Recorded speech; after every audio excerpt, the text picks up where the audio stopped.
ফেলানী হত্যার বিচার চেয়ে উত্তাল ঢাকা। ভারতীয় হাইকমিশন ঘেরাও কর্মসূচিতে পুলিশের বাধা।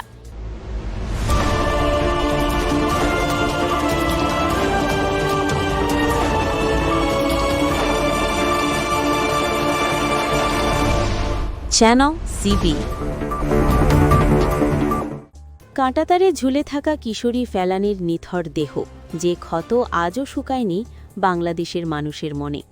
আজ ফেলানী হত্যার ১৫তম বার্ষিকীতে ভারতীয় হাইকমিশন অভিমুখে আধিপত্যবাদ বিরোধী পদযাত্রা বের করে ন্যাশনাল সিটিজেন্স পার্টি এনসিপি। কিন্তু রাজপথেই পুলিশের বাধার মুখে পড়ে তাদের এই কর্মসূচি। বুধবার কুড়িগ্রামের অনন্তপুর সীমান্তে বিএসএফের গুলিতে ফেলানী হত্যার ১.৫ দশক পূর্ণ হল। এই উপলক্ষে এনসিপি ঢাকা মহানগর উত্তরের আহ্বানে শাহজাদপুর থেকে একটি মিছিল বারিধারার ভারতীয় হাইকমিশনের দিকে এগোতে থাকে। তবে বারিধারা পৌঁছানোর আগেই কুড়িলমুখী সড়কে পুলিশের ব্যারিকেডের মুখে পড়ে মিছিলটি।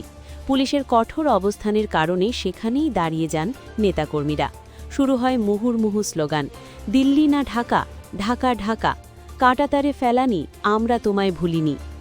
পথ অবরুদ্ধ থাকায় রিকশার ওপর দাঁড়িয়েই বক্তব্য দেন দলটির নেতারা। এনসিপির সিনিয়র যুগ্ম আহ্বায়ক আরিফুল ইসলাম আদিব বলেন, কাঁটাতারে শুধু ফেলানী ঝুলেছিল না, ঝুলেছিল বাংলাদেশের সার্বভৌমত্ব। তিনি অভিযোগ করেন, ভারতের মদতেই বিগত সরকার পিলখানা ও শাহবাগে ম্যাসাকার চালিয়েছে।